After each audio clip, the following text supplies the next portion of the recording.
Kita ialah dari Allah yang menciptakan langit dan bumi. Aku telah menyampaikannya kepadamu, hai manusia, apa yang baik dan yang dikehendaki oleh Tuhan, yakni melakukan keadilan, berbuat baik, dan bersikap rendah hati di hadapan Tuhan. Haleluya. Haleluya, haleluya, haleluya.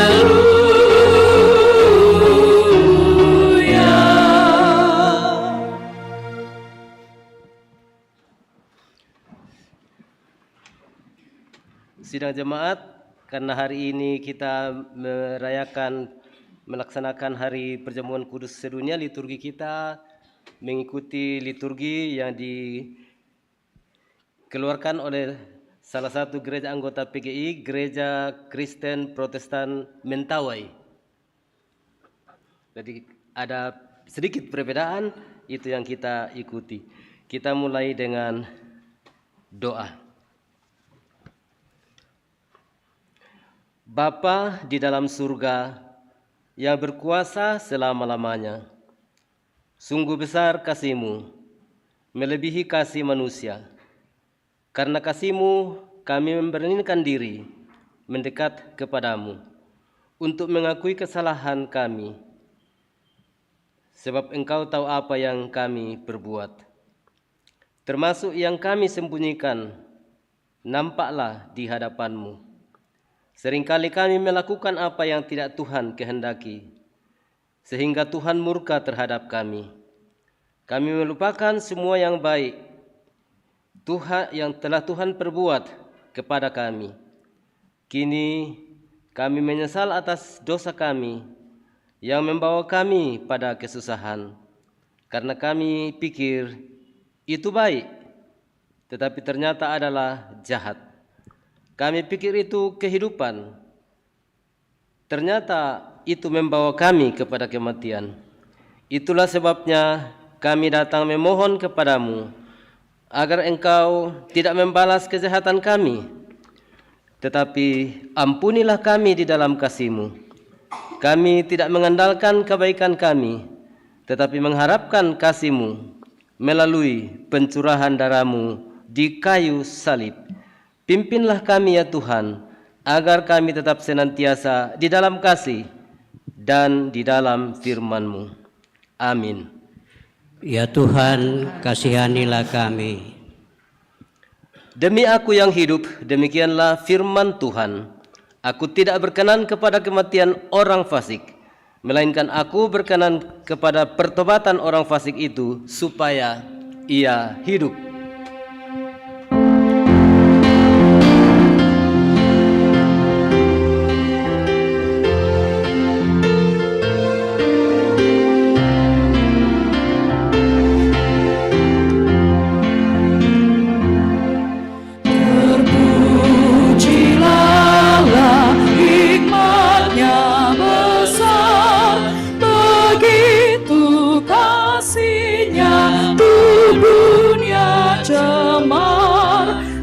Sehingga diberilah putranya kudus, mengangkat manusia serta menebus.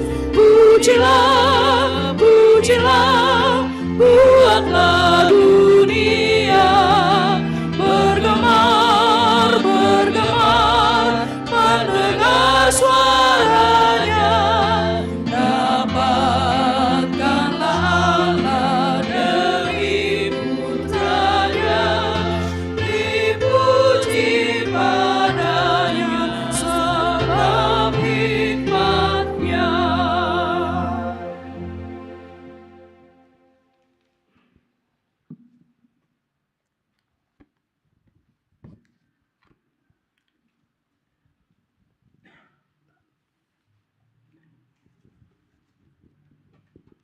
Saudara-saudara, saya akan membacakan Dasa Tita.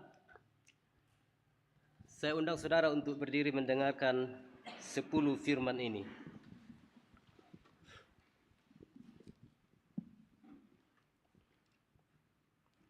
Lalu Allah mengucapkan segala firman ini.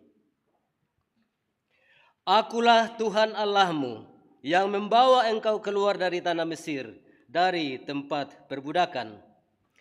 Jangan ada padamu ilah lain di hadapanku. Jangan membuat bagimu patung yang menyerupai apapun yang ada di langit di atas, atau yang ada di bumi di bawah, atau yang ada di dalam air di bawah bumi. Jangan sujud menyembah kepadanya, atau beribadah kepadanya. Sebab aku Tuhan Allahmu adalah Allah yang cemburu, yang membalaskan kesalahan bapa kepada anak-anaknya, kepada keturunan yang ketiga dan keempat dari orang-orang yang membenci aku, tetapi aku menunjukkan kasih setia kepada beribu-ribu orang, yaitu mereka yang mengasihi aku dan yang berpegang pada perintah-perintahku. Jangan menyebut nama Tuhan Allahmu dengan sembarangan, sebab Tuhan akan memandang bersalah orang yang menyebut namanya dengan sembarangan. Ingatlah dan kuduskanlah hari Sabat. 6 hari lamanya engkau akan bekerja dan melakukan segala pekerjaanmu. Tetapi hari ke-7 adalah hari Sabat Tuhan Allahmu, maka jangan melakukan sesuatu pekerjaan. Engkau atau anakmu laki-laki, atau anakmu perempuan, atau hambamu laki-laki, atau hambamu perempuan, atau hewanmu, atau orang asing yang di tempat kediamanmu. Sebab 6 hari lamanya Tuhan menjadikan langit dan bumi, laut dan segala isinya, dan ia berhenti pada hari ke-7. Itulah sebabnya Tuhan memberkati hari Sabat dan menguduskannya. Hormatilah ayahmu dan ibumu, supaya lanjut umurmu di tanah yang diberikan Tuhan Allahmu kepadamu. Jangan membunuh, jangan berzina, jangan mencuri, jangan mengucapkan saksi dusta tentang sesamamu, jangan mengingini rumah sesamamu, jangan mengingini istrinya, atau hambanya laki-laki, atau hambanya perempuan, atau lembunya, atau keledainya, atau apapun yang dipunyai sesamamu. Amin. Ya Tuhan, berikanlah kami kemampuan untuk melakukan yang sesuai dengan firman-Mu. Amin.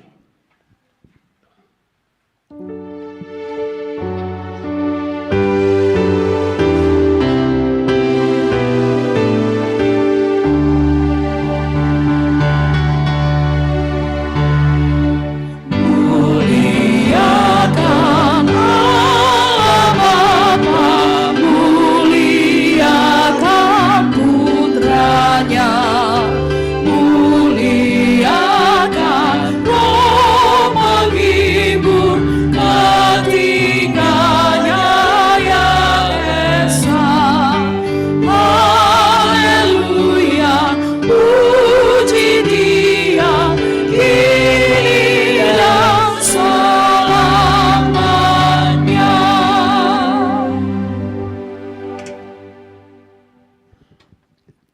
Silakan duduk.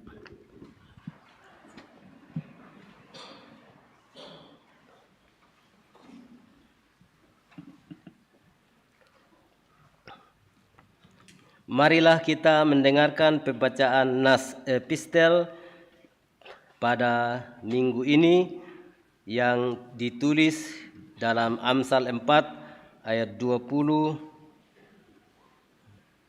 sampai 27.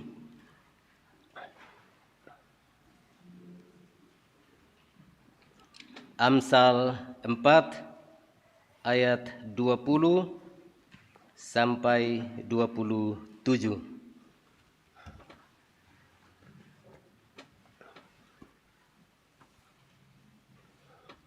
Hai anakku, perhatikanlah perkataanku, arahkanlah telingamu kepada ucapanku.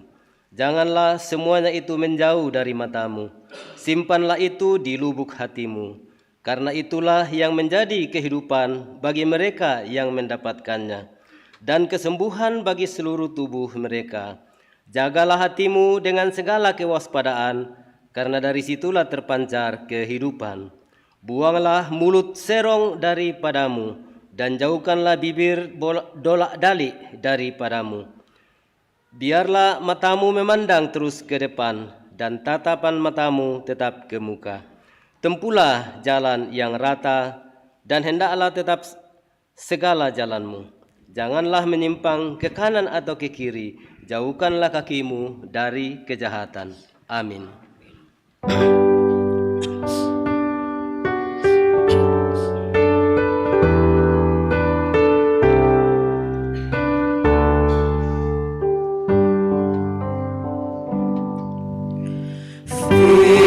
Firman-Mu berita bagi kakiku, terang bagi jalanku.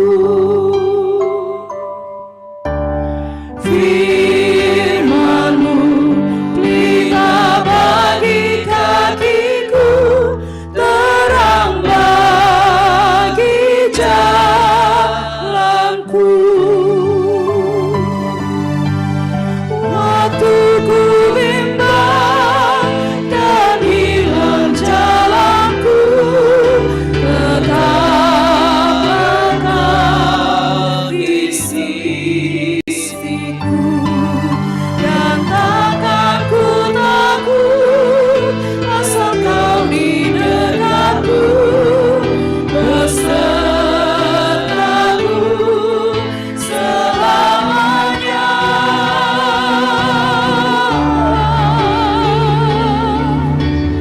Firman-Mu berita bagi kakiku, terang bagi jalanku.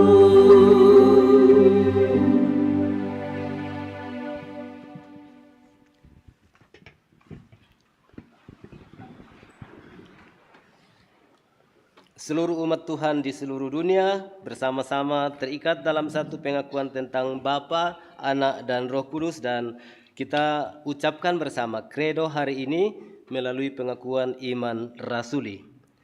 Aku percaya kepada Allah, Bapa yang Maha Kuasa, Khalik langit dan bumi, dan kepada Yesus Kristus, Anaknya yang tunggal, Tuhan kita, yang dikandung daripada Roh Kudus, lahir dari anak darah Maria, yang menderita di bawah pemerintahan Pontius Pilatus, disalibkan, mati dan dikuburkan, turun ke dalam kerajaan maut.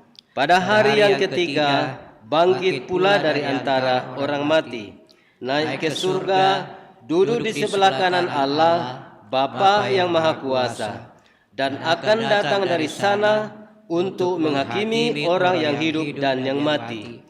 Aku percaya kepada Roh Kudus, gereja yang kudus dan persekutuan orang kudus, pengampunan dosa, kebangkitan daging, dan hidup yang kekal. Amin. Silakan duduk.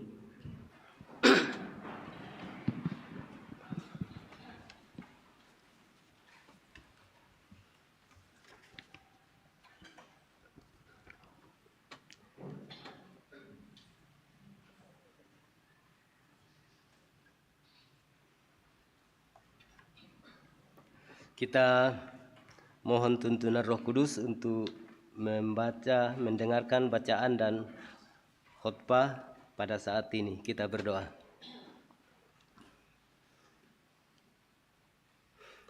Ya Bapa, dari tahtamu di surga Kau melihat kami semua, dan dalam Roh Kudus Engkau ada bersama kami, menggerakkan kami meninggalkan rumah dan dengan senang hati menuju ke tempat ini. Kami sudah duduk bersama di hadapan-Mu, sudah mulai ibadah kami, dan saat ini kami mau memohon Roh Kudus Engkau menuntun kami untuk mendengarkan firman Tuhan yang dibacakan dan dihotbahkan, tetapi yang juga nanti kelihatan melalui perjamuan kudus. Engkaulah ya Allah membuat seluruh ibadah ini, membawa kami makin dekat kepada Tuhan, makin teguh, menjadikan Kristus pusat kehidupan kami. Di dalam nama Tuhan Yesus Kristus kami berdoa. Amin.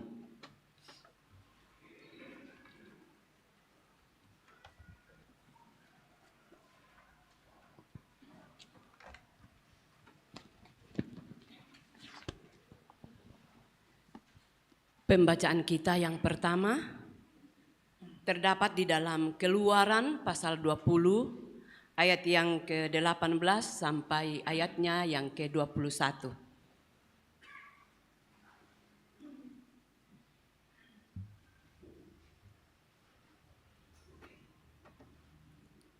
Perikop pembacaan kita, orang Israel takut menghadapi kedatangan Tuhan.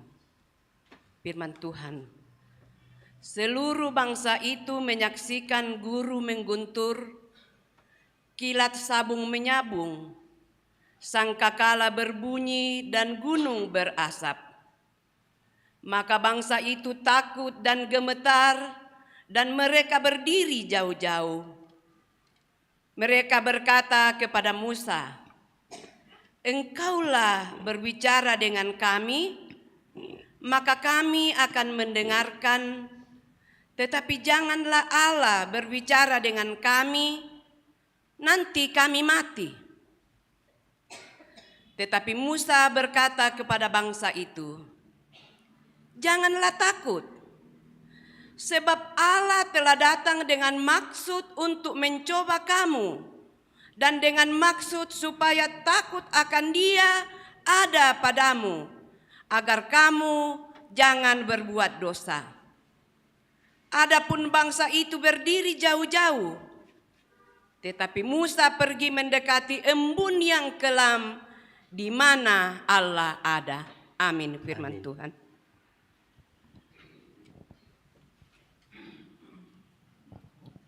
Pembacaan kedua dari kitab Filipi pasal 3 ayat 1b sampai ayat 16. Filipi pasal 3 ayat 1b sampai ayat 16. Kebenaran yang sejati.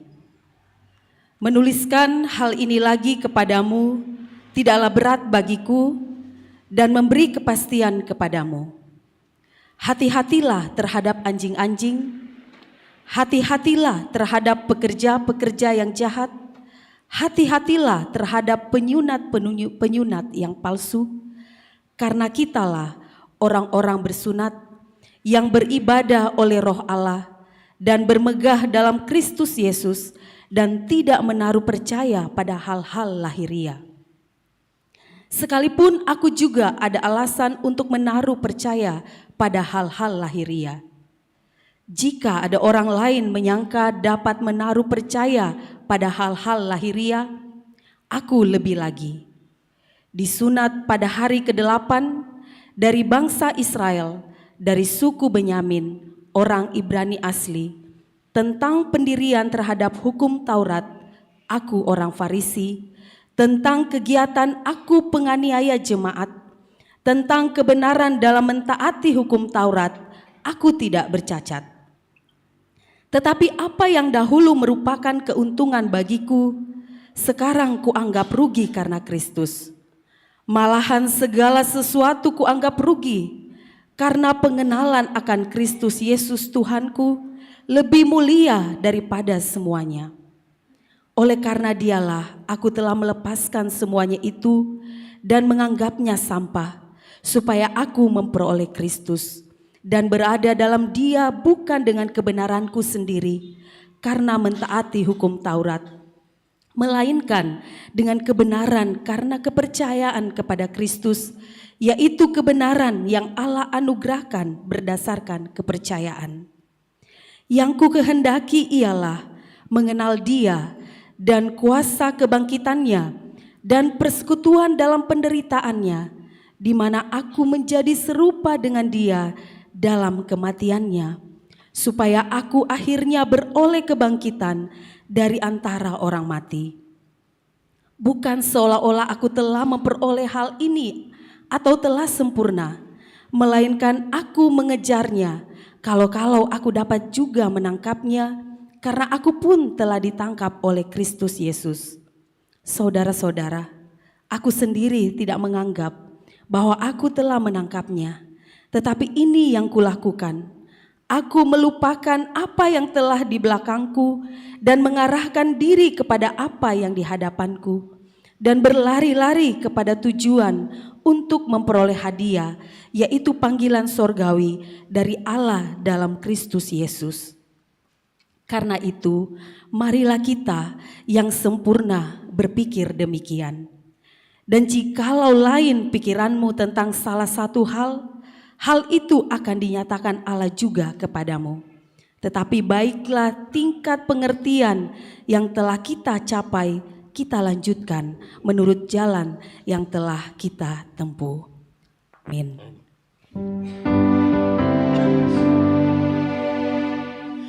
Haleluya, haleluya, haleluya.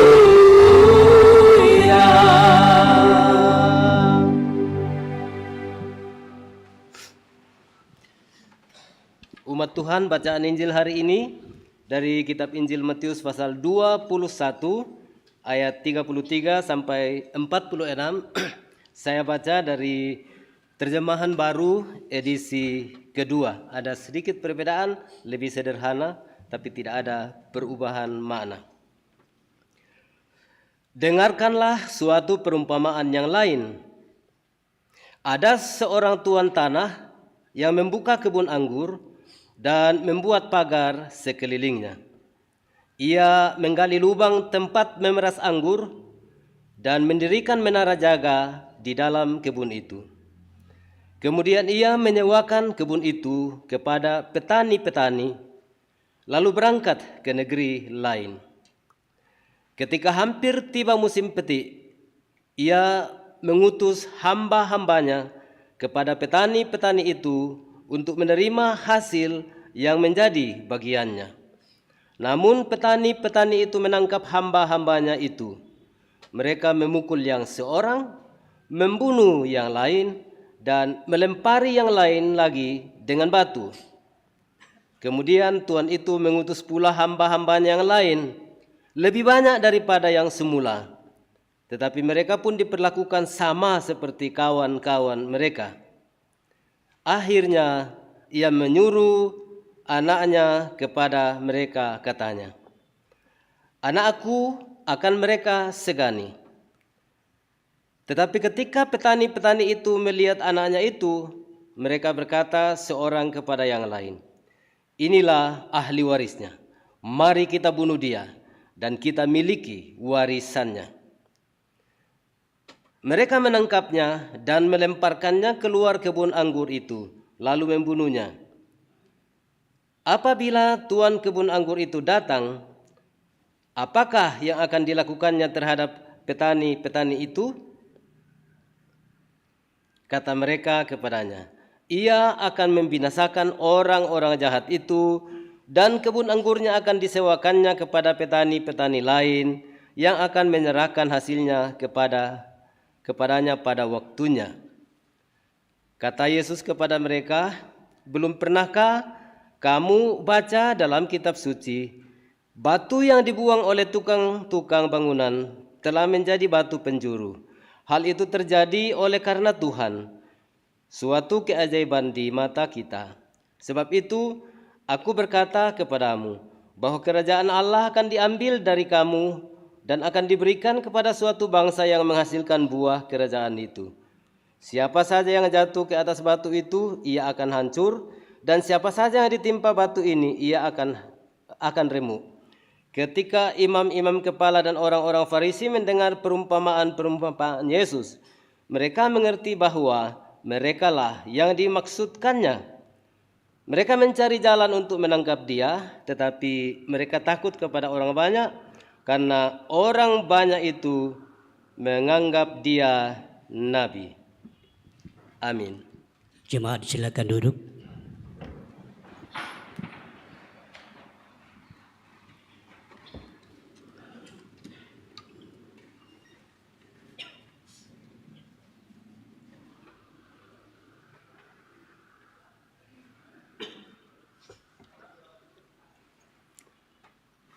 Saudara-saudara yang dikasihi Tuhan, juga mungkin ada yang ikut live streaming di rumah atau di mana saja.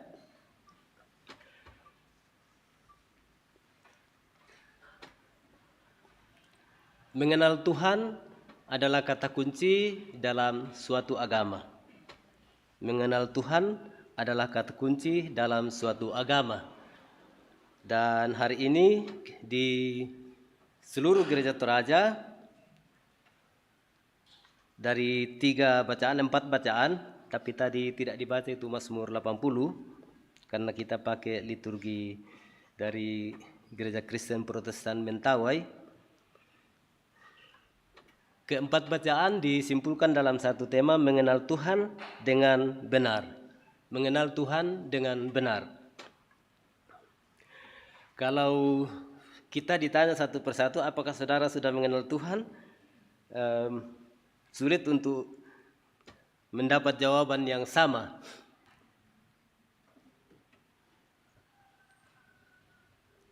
Karena tidak ada orang mau datang ke sini kalau dia tidak merasa mengenal Tuhan. Benar atau tidak? Pasti karena mengenal Tuhan maka datang ke sini.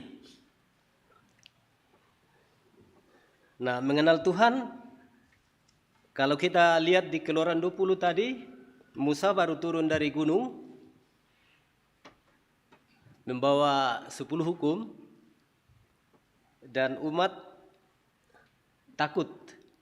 Dia bilang, umat itu mengatakan, kau saja bicara sama kami, jangan Tuhan, karena nanti kami mati kalau Tuhan yang bicara kepada kami secara langsung. Kalau begitu umat Israel mengenal Tuhan melalui Musa. Dan memang ada paham waktu itu bahwa tidak ada orang yang bisa melihat Tuhan, kalau melihat Tuhan dia mati. Dan itulah yang diperlihatkan oleh umat Israel dalam Kejadian 20 tadi. Mereka pilih Musa berbicara atas nama Tuhan kepada mereka. Walaupun sesudah itu cukup banyak masalah, mereka marah kepada Musa karena berbagai masalah di perjalanan menuju ke tanah Kanaan. Tapi yang paling penting di sini bagaimana mereka bersedia mengenal Tuhan melalui Musa, dan dengan demikian ketaatan mereka kepada Musa bisa kita lihat juga itu bagian dari ketaatan mereka kepada Tuhan. Sekaligus ketidaktaatan mereka kepada Musa bisa juga berarti mereka tidak taat kepada Tuhan. Jadi kalau sudah mau lempar batu itu Musa, marah-marah kepada Musa, itu semuanya. Dan memang kita lihat dalam banyak kasus ketika mereka tidak lagi percaya kepada Musa, mereka itu dihukum. Bangsa itu dihukum. Nah, mengenal Tuhan di dalam agama-agama lain banyak sekali bisa kita lihat, dan yang paling mudah ialah melalui simbol-simbol. Simbol ibadah, simbol gedung-gedung rumah-rumah ibadah dan lain-lain. Ada seorang ahli yang mengatakan pada dasarnya kita manusia itu terbatas sekali untuk mengenal Tuhan. Terbatas. Apalagi mengatakan mengenal Tuhan secara sempurna. Kita sangat terbatas. Maka kalau ada entah pendeta atau pimpinan agama apapun yang berbusa-busa mulutnya seolah-olah sudah menjadi mengetahui segala sesuatu perasaan Tuhan dan hati Tuhan, itulah yang paling mudah menghakimi. Saya ingat ada video viralnya seorang perempuan cantik, Cinta Laura, waktu dipanggil oleh Menteri Agama untuk pidato mewakili generasi milenial tentang bagaimana membangun kehidupan yang ramah dan toleran di Indonesia. Lalu dia menyinggung yang merusak hubungan antar agama atau merusak agama kita di Indonesia adalah bahwa ada orang yang memanusiakan Tuhan. Memanusiakan Tuhan. Kalau dia tidak suka sama seseorang, dia katakan Tuhan tidak suka kau. Kalau dia benci seseorang, dia katakan Tuhan benci kau. Kalau dia tidak suka satu agama, dia katakan Tuhan tidak suka agama itu, dan lain-lain. Jadi merendahkan Tuhan, menurunkan derajat Tuhan menjadi sama dengan manusia yang begitu terbatas, itu sebuah praktik beragama yang salah, dan itulah yang merusak. Karena mudah sekali mengkafirkan orang, mudah sekali menuduh orang lain salah dan berdosa. Padahal kalau kita baca, terutama juga dalam kitab suci kita, Allah itu tidak pernah bisa dibandingkan dengan manusia dalam hal kekuasaannya. Manusia sangat terbatas, Allah tak terbatas. Itu dikatakan oleh Cinta Laura. Sehingga kalau mau supaya agama-agama di Indonesia ini saling menghormati, ya kembalikan agama pada yang sesungguhnya. Siapa yang punya agama? Tuhan. Dan Tuhan itu tidak terbatas, sehingga tidak bisa kita klaim ini dan itu sama dengan yang kita pikir. Oh, Tuhan juga pikir seperti itu. Jadi mengenal Tuhan bisa mudah kita katakan, tetapi di dalam praktiknya bagaimana? Hari ini bacaan yang ketiga tadi dari Filipi 3 ayat 1b sampai 16, dari 3 bacaan atau 4 bacaan diambil Filipi 3 ayat 1 sampai 16 untuk menjadi bahan yang dikhotbahkan pada hari ini.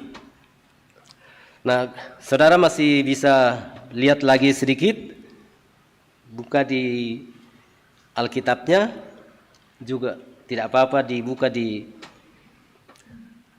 Alkitab Android atau iOS dan lain-lain untuk bisa mengikuti firman ini.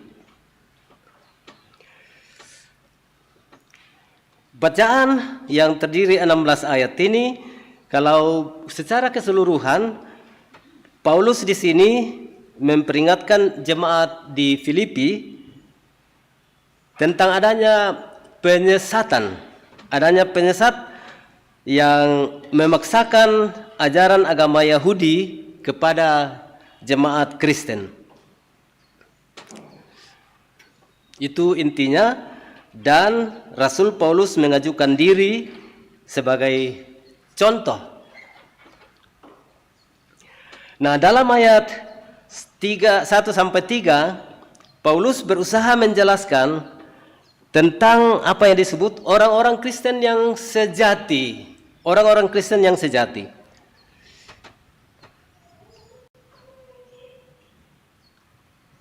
Ayat 3 mengatakan, sebab kitalah orang-orang bersunat yang beribadah oleh Roh Allah, bermegah dalam Kristus Yesus, dan tidak mengandalkan hal-hal lahiriah.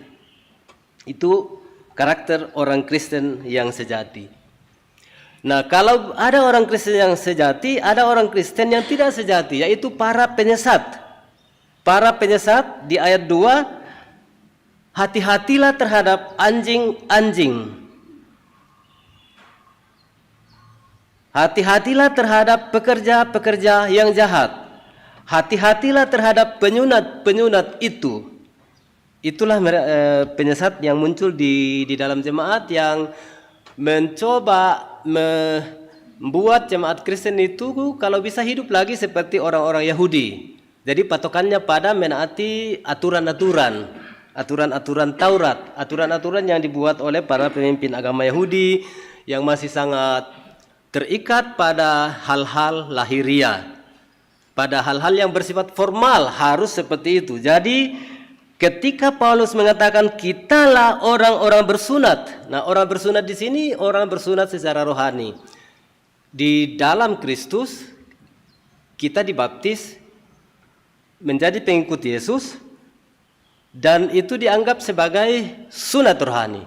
Dan itulah yang disebut sunat, yang membuat kita tidak beribadah secara lahiriah saja, melainkan kita juga beribadah. Nah, di sini paling penting, kita beribadah oleh Roh Allah. Jadi Roh Allah yang menentukan ibadah kita, bersifat rohani, bersifat moral.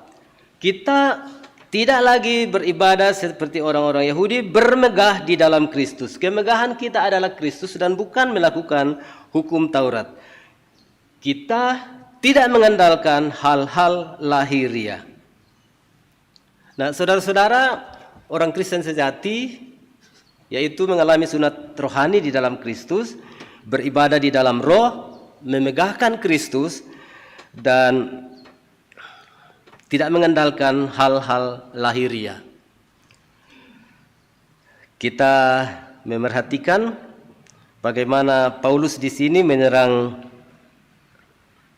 orang-orang penyesat di dalam jemaat Filipi.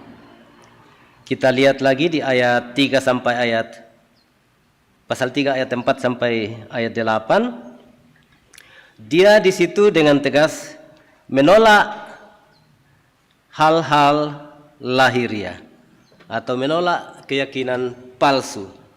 Jadi tadi disebut anjing-anjing, disebut sebagai pekerja-pekerja jahat, penyunat-penyunat palsu.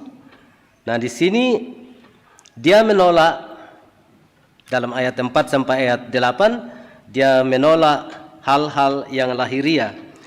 Pada dasarnya agak panjang dia berbicara di sini. Sekalipun aku juga ada alasan untuk mengandalkan hal-hal lahiriah. Jika orang lain menyangka dapat mengandalkan hal-hal lahiriah, aku lebih lagi. Jadi dia menempatkan diri melampaui orang dalam. Kalau mau andalkan hal lahiriah, dia sangat tinggi, melampaui semua orang dan tidak. Ini kalau kita baca di sini dia katakan, aku disunat pada hari ke-8. Aku dari bangsa Israel, dari suku Benyamin. Kita tahu salah suku Benyamin itu, Benyamin anak kesayangannya Yakub ya. Orang Ibrani asli, pendirian hukum Taurat, aku orang Farisi, kegiatan aku penganiaya jemaat, karena menganiaya jemaat waktu itu dari pihak Yahudi sebuah upaya yang terhormat. Lalu tentang kebenaran dalam menaati hukum Taurat, aku tak bercacat. Berani sekali dia katakan begitu, aku tak bercacat. Memang dia ahli Taurat. Namun semua yang lahiriah macam itu dia katakan, tetapi apa yang dahulu merupakan keuntungan bagiku sekarang kuanggap kerugian karena Kristus. Ini kata kunci di sini. Semua bisa diandalkan dan dia melampaui semua orang lain. Tapi kesimpulan dia setelah ditangkap oleh Kristus, sekarang kuanggap kerugian karena Kristus. Bukan cuma kuanggap kerugian, malahan segala sesuatu kuanggap rugi. Karena pengenalan akan Kristus Yesus, Tuhanku. Dia lebih mulia daripada semuanya. Karena dialah aku telah melepaskan semuanya itu dan menganggapnya sampah, supaya aku memperoleh Kristus. Kita lihat di sini bagaimana Paulus mengalihkan kebanggaannya secara lahiriah sebagai orang Yahudi dalam segala hal, dan dia katakan itu sudah kerugian bagiku, kutinggalkan. Bahkan istilah yang paling di sini ialah itu sudah kuanggap sampah, sampah semua.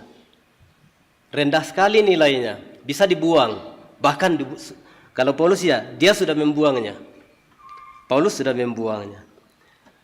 Sebagai gantinya, karena Kristus, dia Tuhanku, dia lebih mulia daripada semuanya. Dia lepaskan yang sampah, kebanggaan-kebanggaan, keandalan-andalan lahiriah itu, dan dia menggantinya dengan Kristus. Memperoleh Kristus itulah nilai yang tertinggi. Jadi di sini kita melihat bagaimana Rasul Paulus mengumumkakan dirinya sebagai teladan dalam hal mempercayakan diri sepenuhnya kepada Kristus saja, dan bukan dalam hal-hal andalan-andalan lahiriah saja. Di sini yang dimaksud tadi, Paulus mengajukan diri sebagai teladan di dalam mengenal Kristus. Nah, kalau ditanya kepada kita, apakah kita memang sudah mengenal Allah, mengenal Tuhan, dan terutama melalui Yesus Kristus? kita bisa mengambil bandingan dari orang semacam Rasul Paulus. Jadi yang kalau kita bicara hidup lama, bagi Paulus sudah menjadi sampah dan dibuang, ditinggalkan. Kemudian hidup baru berarti menggantungkan hidupnya pada Kristus, memusatkan hidupnya pada Kristus. Mungkin ada yang hadir di pembukaan konferensi studi dan kongres ke-15 PPGT di Tikala waktu itu. Salah satu kata yang ditekankan ialah menjadikan Kristus sebagai pusat pemuda. Hebat kalau PPGT menjadikan Kristus sebagai pusat. Membesarkan hati mendengar khotbah dan sambutan-sambutan waktu itu. Kristus sebagai pusat. Tapi bagaimana menjadikan Kristus sebagai pusat? Kalau kita lihat pada Rasul Paulus, dia lepaskan, dia anggap sebagai sampah, hidup lama, andalan-andalan lama, andalan lahiriah. Kita lihat sesudah pertobatannya, sesudah ditangkap di jalan lurus di Damsyik, kalau ingat kisah pertobatan, dia diizinkan pergi ke padang gurun beberapa lama, dan sesudah itu ada keberanian yang luar biasa untuk menjadi pemberita Injil yang tidak ada takut sedikit pun. Dia mengalami Yesus dengan sungguh-sungguh, dan sesudah itu dia memberitakan Yesus juga dengan sungguh-sungguh tanpa ragu-ragu. Boleh kita katakan kata-kata meyakinkan dari Rasul Paulus ialah apa yang pernah dikutip Ahok di Mata Natsua pada tahun 2013. Kalau ingat waktu itu, kalau menonton, saya nonton, mungkin ada di antara kita yang nonton, tapi pengaruhnya sampai hari ini dari diskusi itu di Mata Natsua masih terasa. Ketika Natsua bertanya, Pak Ahok, sekarang kan Pak Jokowi sedang calon presiden. Kalau dia terpilih nanti berarti Anda yang nanti gubernur DKI. Tapi seperti Anda juga tahu, sudah ada yang akan berencana untuk bunuh Anda kalau Anda gubernur, karena haram untuk diperintah oleh gubernur kafir. Apa pendapat Anda? Dan Ahok langsung menjawab, oh tidak apa-apa, karena bagiku mati adalah untung. Yang sangat menarik hati saya pada waktu itu ialah, saya tahu Natsua ini seorang pewawancara yang paling ditakuti ya, karena dia sangat pintar, cerdas, dia bisa bertanya hal-hal yang sama sekali tak terduga. Tapi dia seperti, saya bayangkan seperti komputer yang hang. Seperti HP yang hang. Tidak bisa melanjutkan wawancaranya. Saya baca di komentar kemudian, rupanya ada sahabatnya yang langsung kirim WA. Yang dia tadi katakan itu, Ahok katakan tadi itu adalah kutipan dari kitab sucinya. Jadi kutipan Ahok menghadapi ancaman pembunuhan itu adalah pernyataan dari Rasul Paulus di Filipi 1 ayat 21. Mati adalah untung, hidup adalah Kristus, mati adalah keuntungan. Nah, itu prinsip hidup seorang Rasul Paulus yang betul-betul menjadikan Kristus sebagai pusat hidupnya. Mati adalah keuntungan. Dan karena itu dalam seluruh pelayanannya, dia tidak lagi tampil dengan hal-hal yang tadi, keyahudian dan semua kemewahan secara lahiriah dia tidak, tapi dia tampil mengandalkan Kristus. Dia tidak pernah berhenti memberitakan Kristus yang mati tapi yang bangkit, yang menderita tetapi juga yang bangkit. Andalannya ialah bahwa kalau Kristus ini mati dan bangkit, berarti aku juga bisa mati dan aku akan bangkit juga. Semua orang yang percaya kepada Dia akan mengalami hal yang sama. Nah, kepada Kristus yang Dia andalkan itu, Dia memusatkan kehidupannya. Nah, kalau kita sebagai pengikut Yesus bisa memusatkan hidup kita pada Kristus, kita bisa lagi belajar dari ayat 9 sampai 14. Paulus itu menyatakan bagaimana Kristus sebagai andalan dia. Dia sungguh-sungguh mengandalkan Dia. Di dalam Dia bukan dengan kebenaranku sendiri karena menaati hukum Taurat, melainkan dengan kebenaran karena iman kepada Kristus, yaitu kebenaran yang Allah anugerahkan berdasarkan iman. Jadi seluruh kebenaran menurut Paulus sudah berpusat di dalam Kristus.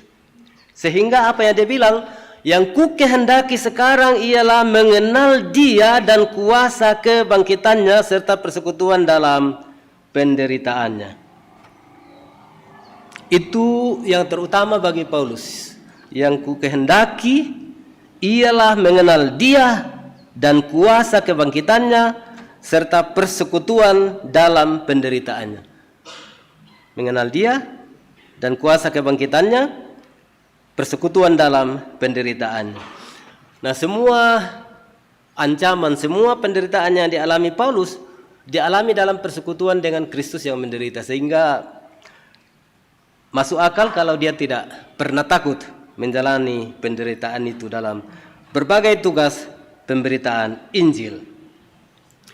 Dan dari yang dia andalkan ini, Yesus yang diandalkan, dia katakan aku ingin menjadi serupa dengan Dia dalam kematiannya. Menjadi serupa dengan Kristus dalam kematiannya. Ayat 11 mengatakan, supaya aku akhirnya beroleh kebangkitan dari antara orang mati. Bukan seolah-olah aku telah memperoleh hal itu atau telah sempurna, melainkan aku mengejarnya. Nah, di dalam menampilkan diri sebagai teladan, menjadikan Kristus sebagai pusat hidupnya dan mengandalkan Kristus sebagai pusat hidupnya, Rasul Paulus juga masih sadar bahwa kita yang lain harus sadar tidak ada orang sempurna di dalam kekristenan. Tetapi ada upaya, ada usaha untuk terus mengarah kepada Dia. Ada upaya untuk terus serupa dengan Dia. Ayat 13.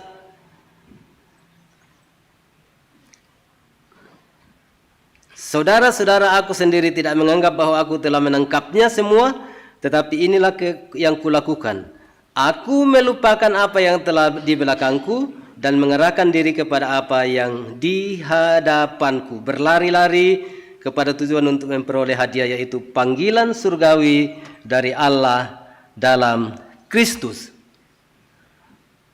Mengarahkan pandangan ke depan dengan meninggalkan masa lalu. Dan tujuan akhirnya yaitu memenuhi panggilan surgawi dari Allah dalam Kristus Yesus. Masuk akal saudara-saudara kalau Rasul Paulus menjadikan Kristus sebagai andalannya, sebagai pusat hidupnya, dan dia melayani dengan seluruh hidupnya benar-benar tanpa rasa takut. Dan bagian terakhir dari perikop ini, saudara-saudara, bisa kita lihat di dalam ayat yang ke-15 sampai 16. Di situ ada peringatan. Dia akhiri, jadi semua yang hebat yang disampaikan di atas itu hebat, penting sekali. Tapi kemudian dia katakan, karena itu marilah kita yang sempurna berpikir demikian. Nah, jadi harus berpikir demikian. Namun jikalau lain pikiranmu tentang salah satu hal itu akan dinyatakan Allah kepadamu.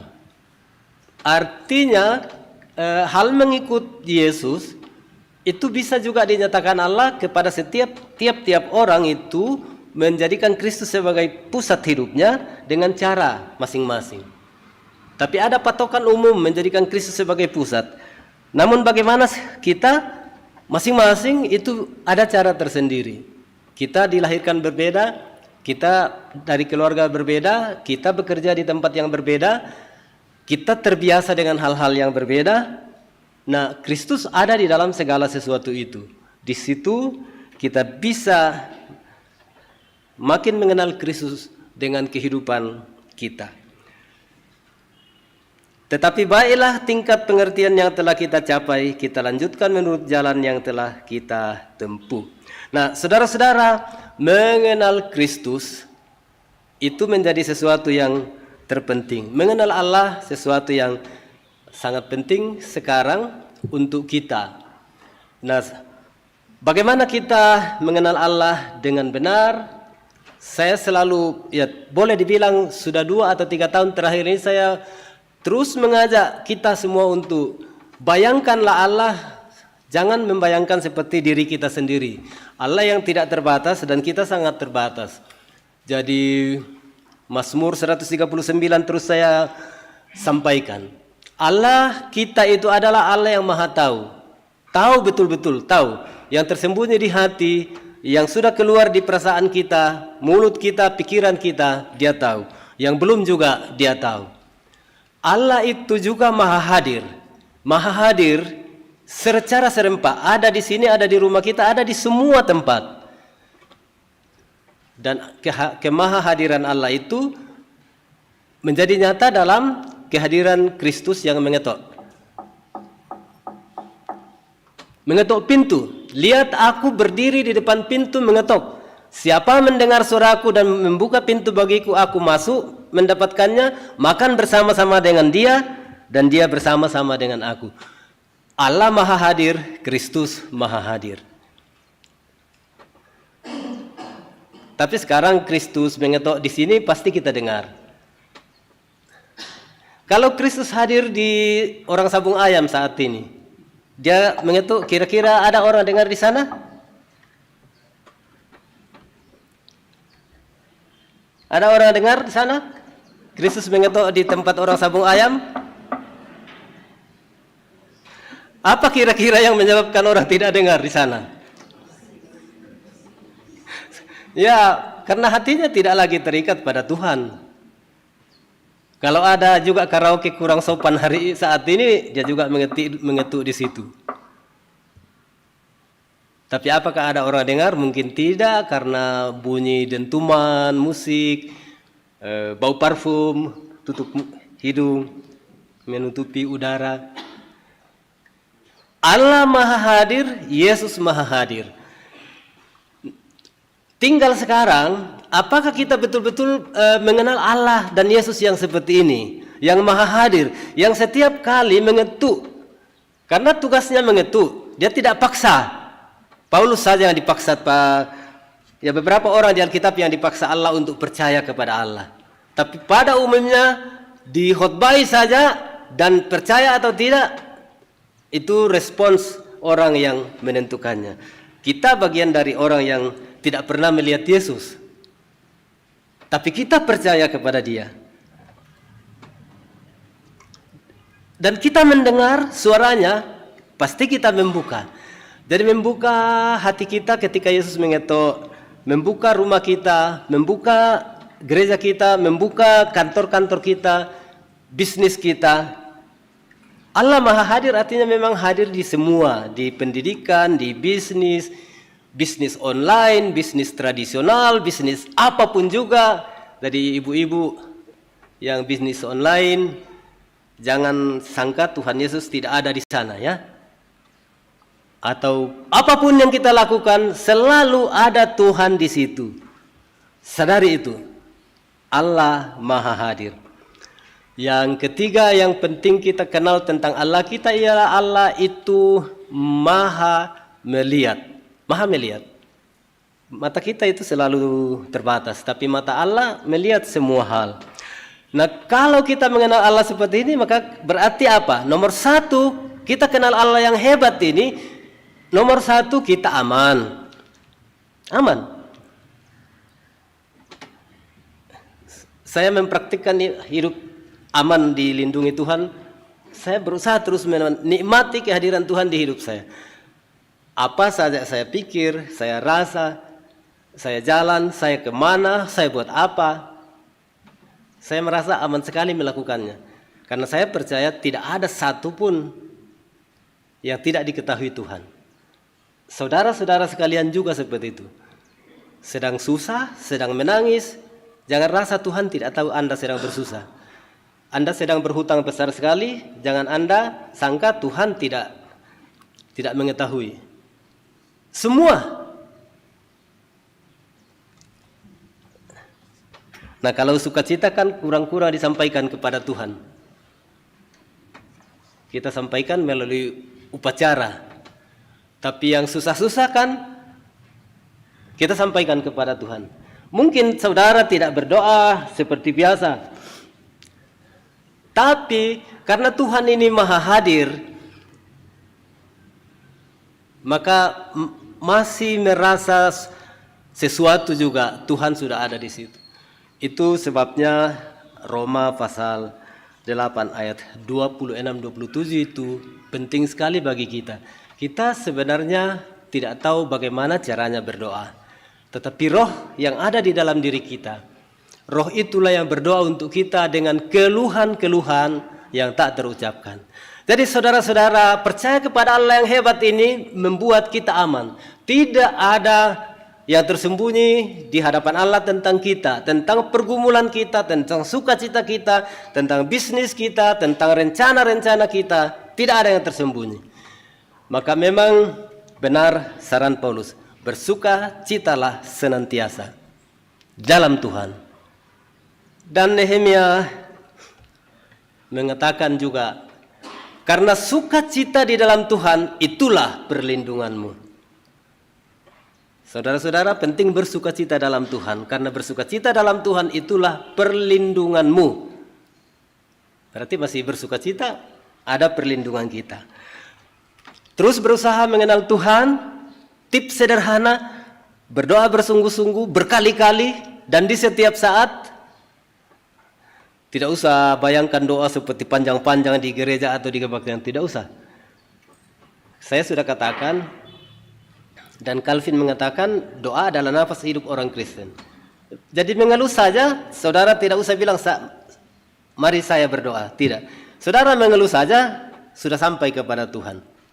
Orang Israel, sejauh yang saya baca, tidak serius berdoa waktu menderita di Mesir. Tapi keluhan mereka itu yang membuat sampai kepada Allah, Allah turun tangan. Jadi doa dari dalam hati, walaupun saudara bilang saya tidak berdoa, jangan sangka Allah tidak tahu. Jadi mari bernafas dengan kesadaran Allah ada bersama kita. Kenal Allah seperti itu, kita aman. Amin.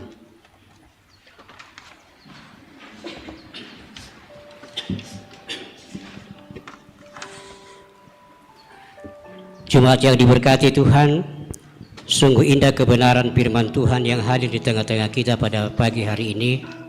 Biarlah kita semua sama seperti Paulus yang merindukan kehadiran Tuhan di dalam kehidupannya dan menikmati kuasa-Nya dalam sepanjang hidupnya. Dan ketika hati kita melekat kepada Dia, maka Dia sungguh-sungguh akan menyertai dan membentengi setiap kehidupan kita.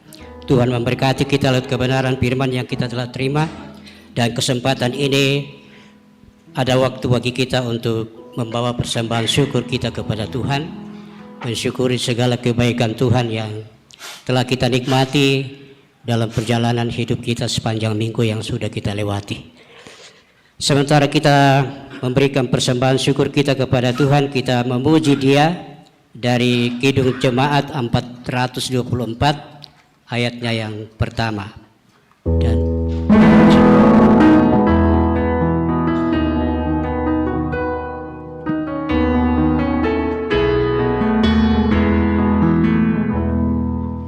Yesus menginginkan aku bersinar baginya, dimanapun ku berada, ku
persembahan kita masih jalan, kita ulangi pujian kita.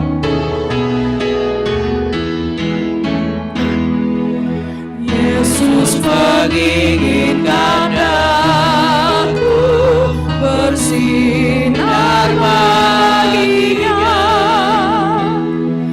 Dimanapun ku berada, ku mengenangkannya. Bersinar, bersinar, itulah kehendak Yesus. Bersinar, bersinar, aku bersinar terus.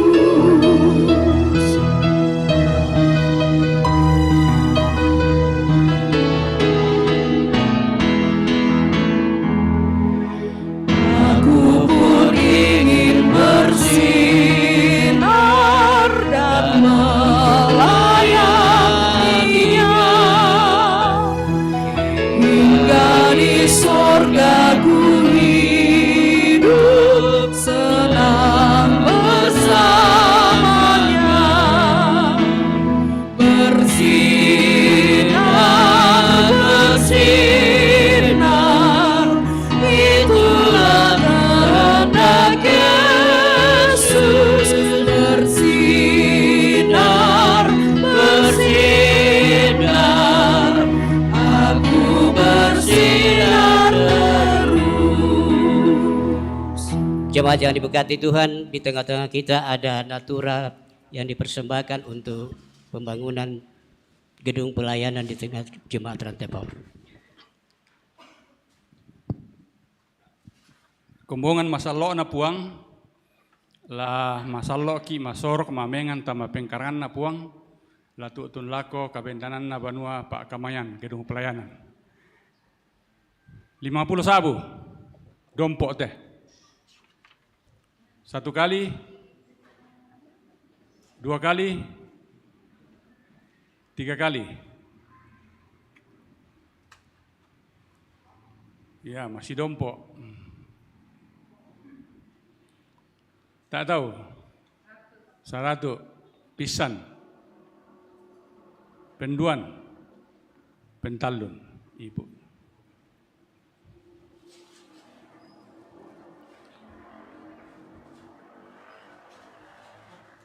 Ya, wortel.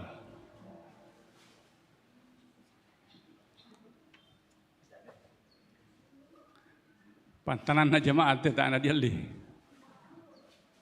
Pira? Ya? 50. Pisan, penduan, pentalun. Angkat tangan di belakang mana ya? Oh, di atas. Oh, kembali.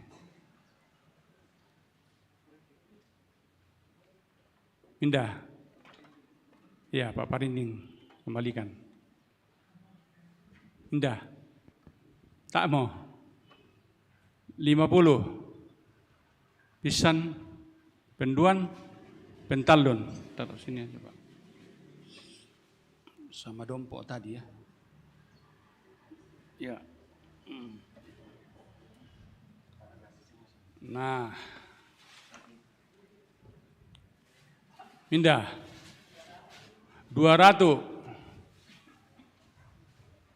Pentalun, Ibu. 200 ya, Ibu. Oke. Iya, jadi nanti diambil ya. Wah. Lau. Ambil dari Kalembok. 500. Pisan, penduan, pentalun. Orang kita Pak Sambo. Ya, nanti untuk Pak Pendeta. Oke. Limpah. Habis. Iya, kurang semangat. Pasake kaporok na puang, toro lamare solang katuan tasolanasang.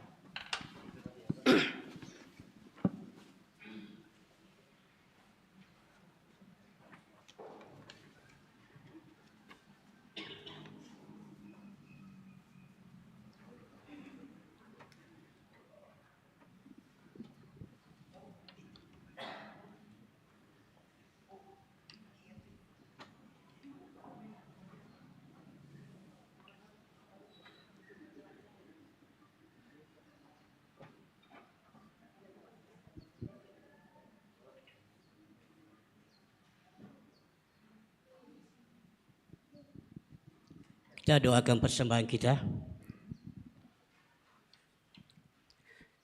Di hadapan hadirat Tuhan telah berdiri 4 orang hamba-Mu yang telah kembali dari tengah-tengah persekutuan jemaat Tuhan, menghimpun persembahan syukur jemaat-Mu. Apa yang dipersembahkan jemaat-Mu bersumber daripada Tuhan.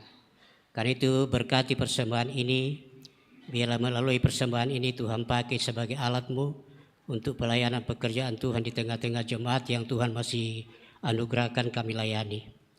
Berkati jemaat-Mu yang telah memberi persembahannya, biarlah apa yang masih ada pada mereka menjadi berlimpah terus dalam kehidupannya untuk dipakai hidup di dalam kasih setia Tuhan. Ini doa kami Bapa, kami serahkan kepadamu di dalam Tuhan Yesus yang hidup. Amin.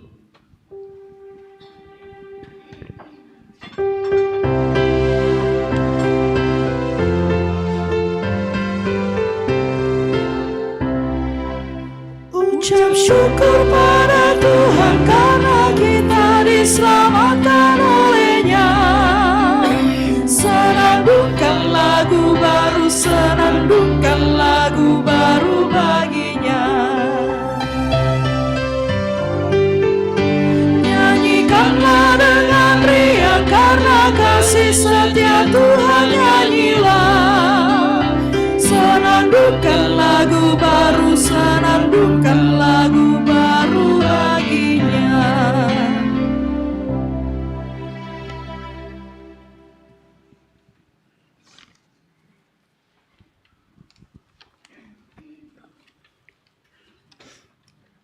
Saudara-saudara umat Tuhan, dengarkanlah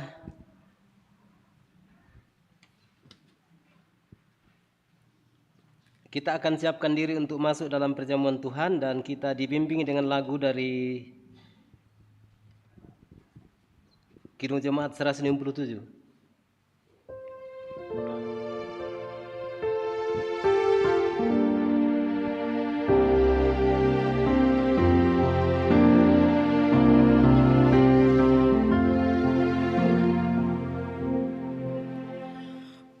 Perjamuan yang kudus, bekal untuk iman, dengan hati yang tulus, sembah pada Tuhan.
Damai sejahtera Allah yang melampaui segala akal akan memelihara hati dan pikiranmu dalam Kristus Yesus. Amin. Saudara-saudara yang dikasihi Tuhan, kita sudah mempersiapkan diri untuk menikmati dan mengambil bagian dalam perjamuan kudus Tuhan. Namun demikian, marilah kita mendengar apa makna perjamuan kudus yang sesungguhnya. Perjamuan kudus adalah menaati panggilan Tuhan, menyesali dosa, percaya dan berpengharapan bahwa dosa kita diampuni hanya dalam Yesus melalui kematiannya, melepaskan segala perbuatan jahat yang dikehendaki oleh iblis, mendekatkan diri kepada Tuhan dan terus memperbarui perilaku yang baik, setia mengikuti Yesus dengan pertolongan Roh Kudus. Oleh karena itu, janganlah kita takut, sebab hal ini adalah jalan bagi pengampunan dosa dan kehidupan bagi kita. Dan jangan pula kita anggap hal ini sepele, karena kita akan kehilangan kasih Tuhan yang sesungguhnya membawa sukacita, namun menjadi hukuman bagi kita jika kita tidak menaatinya. Jika kita sungguh-sungguh bersedia, maka saat ini saudara-saudara saya undang untuk berdiri dan menjawab pertanyaan ini.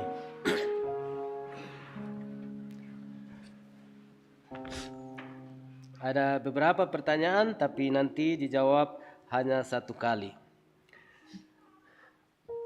Pertanyaan yang membimbing kita mengikuti perjamuan. Apakah engkau mengaku bahwa engkau sungguh manusia berdosa yang patut dihukum, dan mengaku bahwa hanya kasih Tuhan Allah saja di dalam anaknya Tuhan kita Yesus Kristus melalui penderitaan dan kematiannya dosamu diampuni?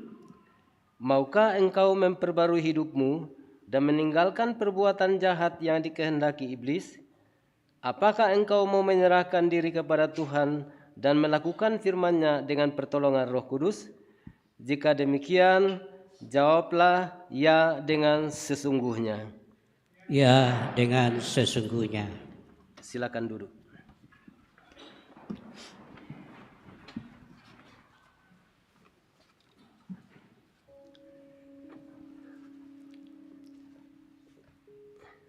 Saudara-saudara, marilah kita merendahkan diri di hadapan Allah dan ikutilah doa yang saya baca ini di dalam hatimu. Ya Tuhan Allah yang Maha Kuasa, Bapa yang penuh kasih, aku adalah manusia yang hina, cemar dan berdosa. Aku datang di hadapan-Mu mengaku segala dosa yang kulakukan, baik melalui pikiran, perkataan, dan perbuatan. Sudah sepantasnya aku menerima murka dan hukuman-Mu, dan yang akan kini dan yang akan datang. Sungguh aku menyesal dan tidak mau lagi melakukannya. Ampunilah aku dalam kasih setia-Mu, seperti yang Engkau nyatakan dalam penderitaan dan kematian anak-Mu. Berikanlah Roh-Mu untuk memimpin aku dalam kehidupan yang benar. Amin. Saudara-saudara, oleh pengakuan seperti itu, selaku hamba Tuhan, saya menyatakan keampunan dosamu sudah digenapi di dalam nama Tuhan, Bapa, Anak, dan Roh Kudus. Kudus, kudus, kuduslah Tuhan semesta alam. Seluruh bumi penuh kemuliaan-Nya. Hosanna bagi anak Daud. Diberkatilah dia yang datang dalam nama Tuhan, karena di tempat Hosanna di tempat yang maha tinggi. Marilah kita mendengar penetapan Tuhan tentang perjamuan kudus ini. Tuhan Yesus Kristus pada malam hari sebelum Ia diserahkan, Dia mengambil roti, Dia mengucapkan syukur kepada Tuhan, memecah-mecahkannya dan memberikannya kepada murid-muridnya sambil berkata, "Ambillah dan makanlah, inilah tubuhku yang kuserahkan karena kamu, perbuatlah ini menjadi peringatan akan aku." Demikian juga Ia mengambil cawan sesudah makan, lalu mengucap syukur, dan memberikannya kepada mereka sambil berkata, "Ambillah dan minumlah semua dalam cawan ini. Cawan ini adalah perjanjian baru oleh darahku, yang ditumpahkan bagi kamu dan semua orang untuk pengampunan dosa. Perbuatlah ini menjadi peringatan akan aku setiap kali kamu meminumnya."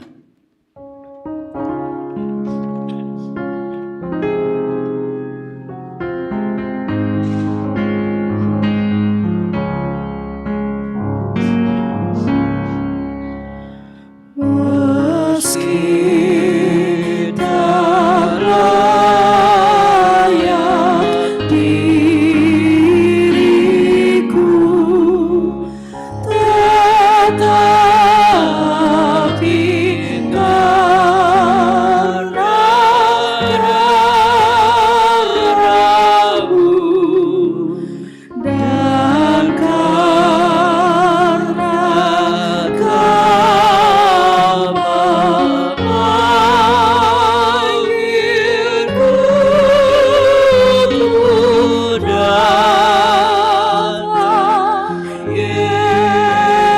Yesus padamu.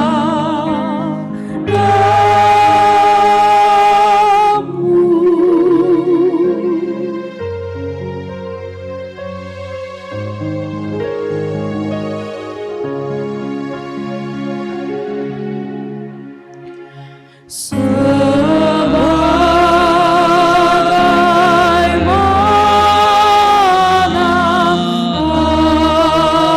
adanya jiwaku sungguh bercela,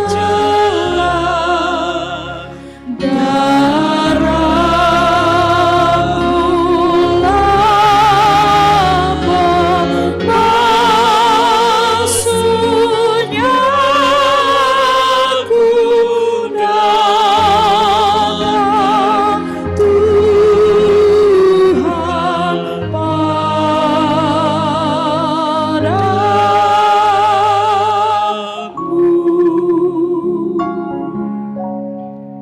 Mari kita berdoa. Bapa kami yang di surga, dikuduskanlah namamu, datanglah kerajaan-Mu, jadilah kehendak-Mu di bumi seperti di surga. Berikanlah kami pada hari ini makanan kami yang secukupnya, dan ampunilah kami akan kesalahan kami, seperti kami juga mengampuni orang yang bersalah kepada kami. Dan janganlah membawa kami ke dalam pencobaan, tetapi lepaskanlah kami dari yang jahat. Karena Engkaulah yang mempunyai kerajaan dan kuasa dan kemuliaan sampai selama-lamanya. Amin. Saudara-saudara, majelis penatua dan diaken akan mengantar roti pertama, disusul anggur. Tiap orang mengambilnya, berarti tiap orang nanti memegang roti dan anggur. Nanti majelis juga sesudah itu pegang roti dan anggur, baru kita akan perjamuan bersama. Saya akan mengajak kita untuk makan bersama dan minum bersama. Saudara-saudara, roti dan anggur yang kita lihat ini adalah persekutuan kita dengan tubuh dan darah Kristus. Supaya kita diteguhkan oleh roti surgawi, janganlah hati kita dan pikiran kita melekat pada roti dan anggur yang kelihatan ini, tetapi pada Kristus yang adalah roti surgawi.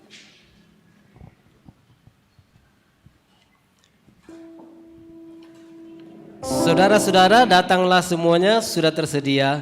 Nikmatilah, lihatlah betapa baiknya Tuhan. Berbahagialah orang yang dipanggil dalam perjamuan anak domba Allah.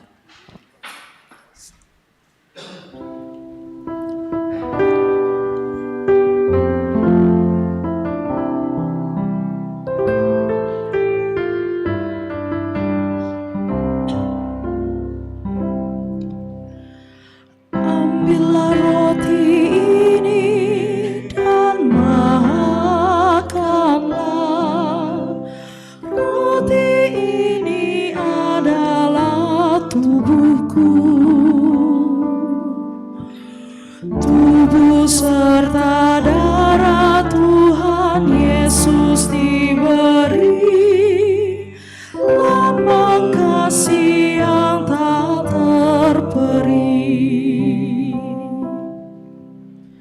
Ambillah anggur ini dan minumlah, semua kamu minum dari sini. Minuman ini adalah darahku, darah perjanjian untukmu ditumpahkan. Tubuh serta darah Tuhan Yesus diberi, lambang kasih yang tak terperi.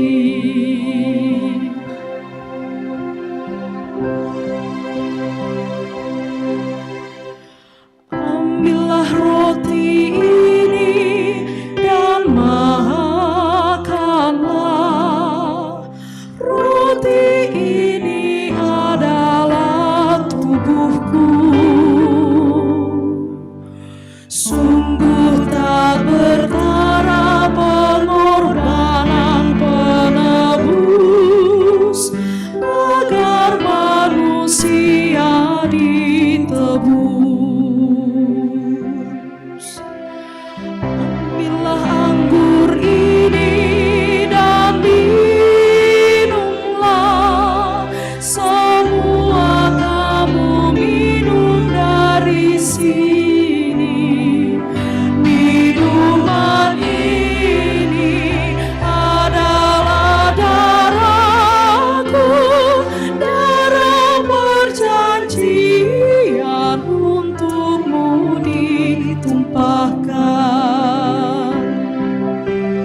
Sungguh tak bertara pengorbanan penebus, agar manusia ditebus.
Saudara-saudara, sambil mengarahkan seluruh diri kita kepada Tuhan Yesus Kristus, ambillah dan makanlah.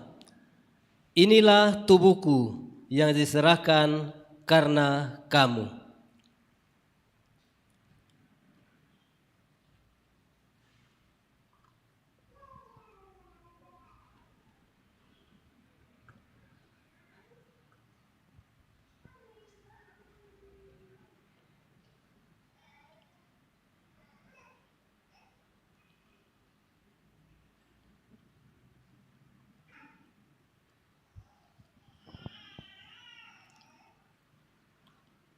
Saudara-saudara, itulah yang memelihara dan menguatkan imanmu kepadanya untuk menerima hidup yang kekal.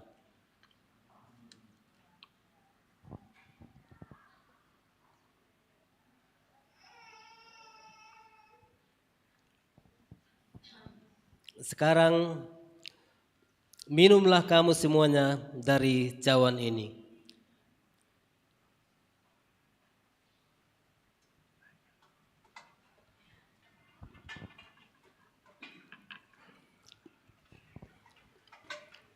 Inilah darahku yang dicurahkan bagi semua orang untuk pengampunan dosa.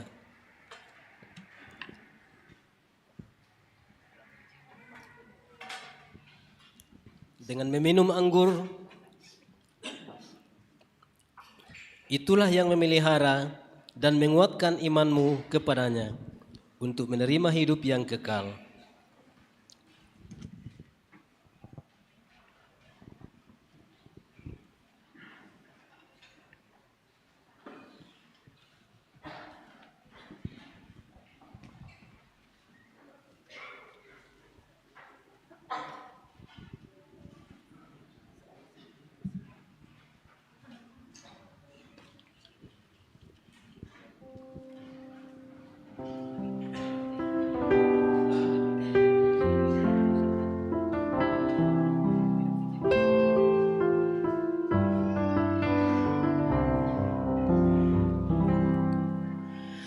Ambillah roti ini dan makanlah.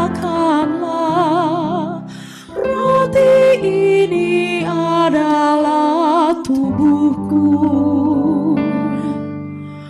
tubuh serta darah Tuhan Yesus diberi, lambang kasih yang tak terperi. Ambillah anggur ini dan minumlah, semua kamu minum dari sini. Minuman ini adalah darahku, darah perjanjian untukmu ditumpahkan. Tubuh serta darah Tuhan Yesus diberi, lambang kasih yang tak terperi.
Saudara-saudara, sama seperti pemazmur 103, setelah kita dikuatkan oleh Tuhan melalui perjamuan, kita berkata, pujilah Tuhan hai jiwaku, pujilah namanya yang kudus hai segenap batinku.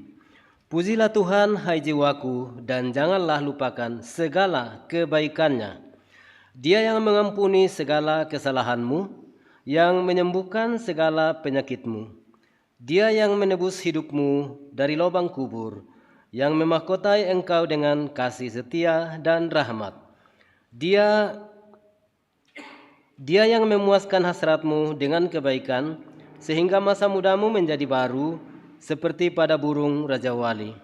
Tuhan menjalankan keadilan dan hukum bagi segala orang yang diperas. Ia telah memperkenalkan jalan-jalannya kepada Musa, perbuatan-perbuatannya kepada Israel.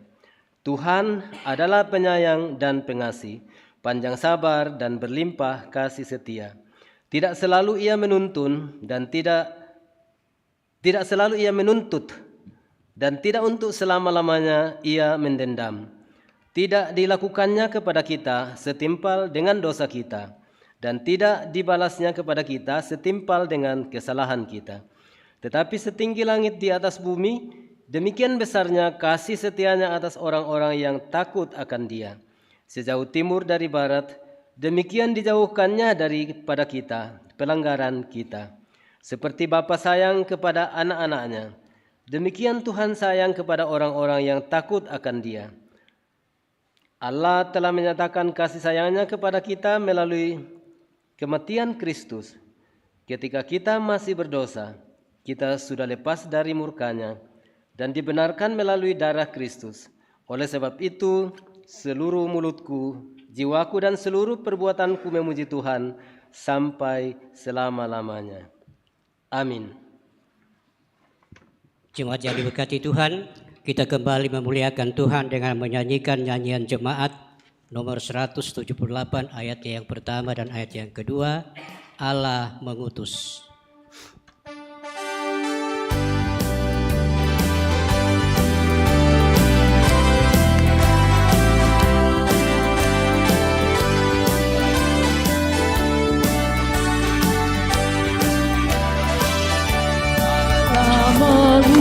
Mengutus putranya Yesus, Maha Pengasih, Maha Tabir.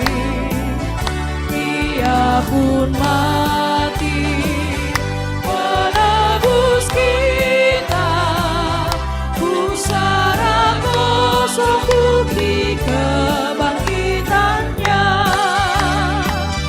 Karena Yesus hidup, ada hari esok.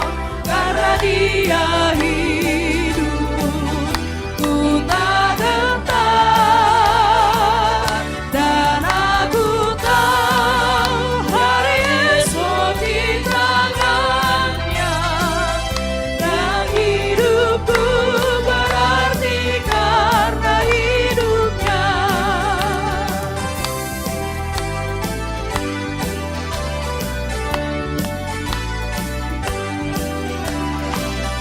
Bila hidupku telah berakhir, berakhir pula deritaku. Mau ditaklukkan hidup abadi, dan ku disambut oleh bersamaku. Karena Yesus hidup, ada hari esok. Karena Dia hidup, ku tak gentar.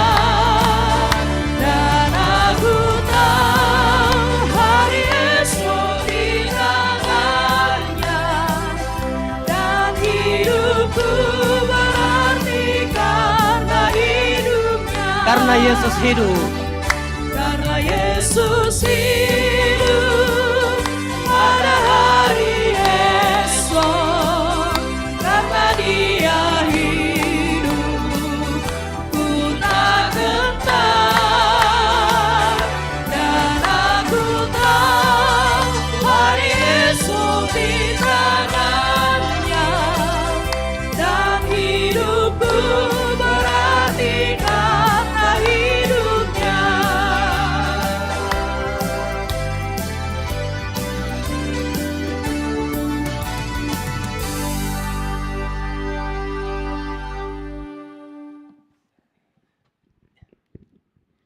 itu lagu terpenting dari kekristenan. Agama lain, nabinya mati. Kita punya Tuhan hidup. Dan kita hidup karena Dia, hari depan ada karena Dia juga. Kita akan masuk doa syafaat.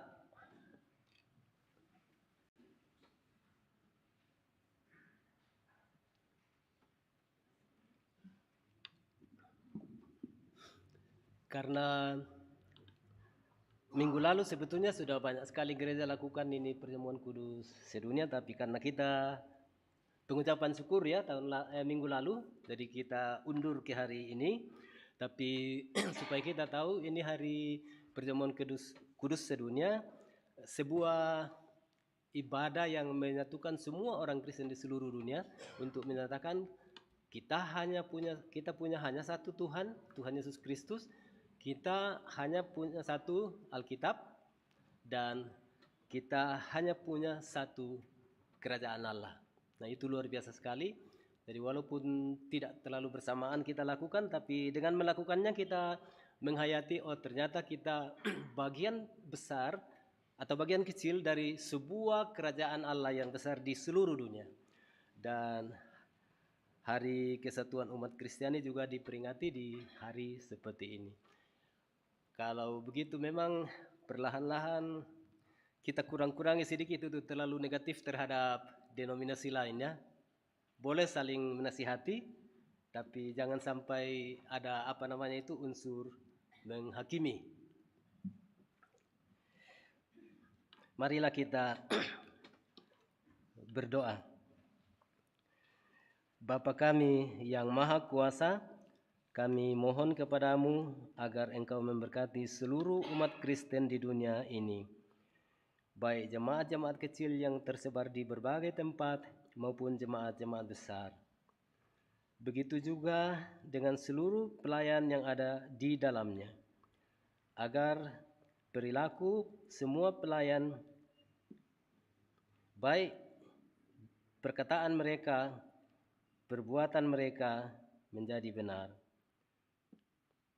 Pimpinlah gereja dan pelayan-pelayan dalam memelihara dan menjaga ajaran-Mu dari firman-Mu agar tidak tercemar dan tidak tersesat.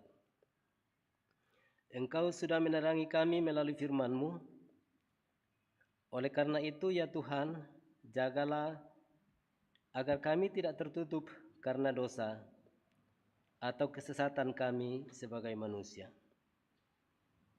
Sembuhkanlah saudara-saudara kami yang sakit, yang menderita, yang berduka, agar mereka kuat dan sehat kembali untuk menyembah Tuhan dalam persekutuan. Engkau juga menjaga para janda dan duda, anak-anak yatim piatu, karena Engkaulah Raja dan Bapa yang baik bagi semua orang yang terlantar. Berkatilah juga negara dan para pemimpin kami, agar mereka memimpin dengan baik dan membawa hidup kami selalu dalam damai sejahtera. Engkau memberkati para penginjil, baik di negara kami maupun di seluruh dunia, agar semakin banyak yang mendengar, percaya kepadamu. Berkati juga seluruh jemaat-Mu di sini di Rantepao, dalam berbagai usahanya, di keluarganya, di perjalanannya, di berbagai kegiatan sepanjang minggu ini, sesuai dengan firman-Mu. Demikian juga kami semakin bisa bertumbuh, agar kami semua masuk dalam kerajaan-Mu di surga, karena Yesus Kristus Tuhan kami. Bapa kami yang di surga, kami akan mengucapkan bersama doa Bapa kami di hadapan-Mu. Bapa kami yang di surga, dikuduskanlah nama-Mu, datanglah kerajaan-Mu, jadilah kehendak-Mu di bumi seperti di surga. Berikanlah kami pada hari ini makanan kami yang secukupnya. Kami akan kesalahan kami, seperti kami juga mengampuni orang yang bersalah kepada kami. Dan janganlah membawa kami ke dalam karena Engkau yang mempunyai kerajaan dan kuasa dan kemuliaan sampai selama-lamanya. Amin.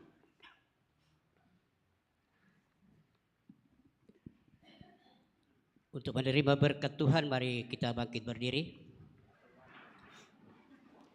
Saudara-saudara, sidang jemaat Tuhan, pergilah dalam damai sejahtera, teruslah berusaha mengenal Tuhan yang maha hebat. dan terimalah berkat-berkat-Nya. Tuhan memberkati engkau dan melindungi engkau.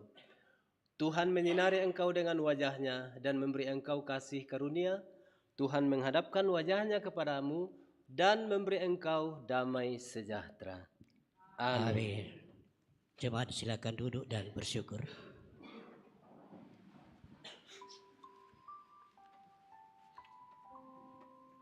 Segenap majelis gereja dan jemaat Rantepau mengucapkan terima kasih kepada Bapak Pendeta I.Y. Panggalo yang telah menabur benih kebenaran firman Tuhan di tengah-tengah kita dan yang telah memimpin kita menikmati perjamuan kudus sedunia pada kesempatan ini. Tuhan kiranya memberkati Bapak Pendeta dalam tugas pelayanan dan selanjutnya tetap kasih Tuhan nyata di dalam hidup ini. Dan jemaat yang kekasih, kembali dengan damai sejahtera Allah. Tuhan memberkati kita sepanjang minggu ini dan apa yang kita lakukan biarlah itu layak dan berkenan bagi Tuhan. Tuhan memberkati kita semua.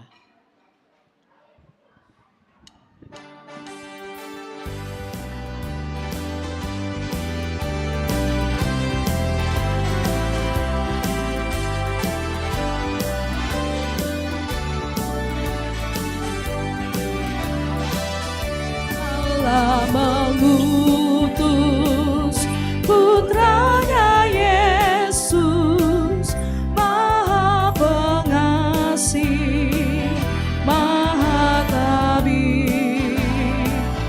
Ia pun mati menebus kita, pusara kosong bukti kebangkitannya.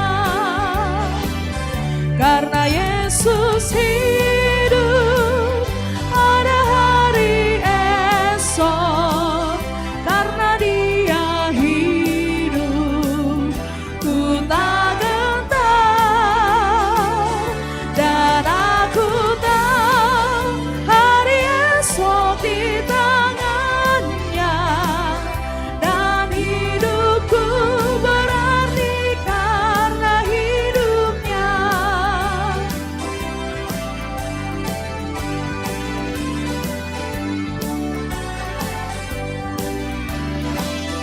Bila hidupku telah berakhir pula deritaku, maut ditaklukkan, hidup abadi, dan ku disambut oleh Juru Selamatku. Karena Yesus hidup, ada hari esok. Karena Dia hidup, ku tak gentar. Dan aku tahu hari esok di tangan-Nya. Dan hidupku berarti karena hidupnya. Karena Yesus hidup.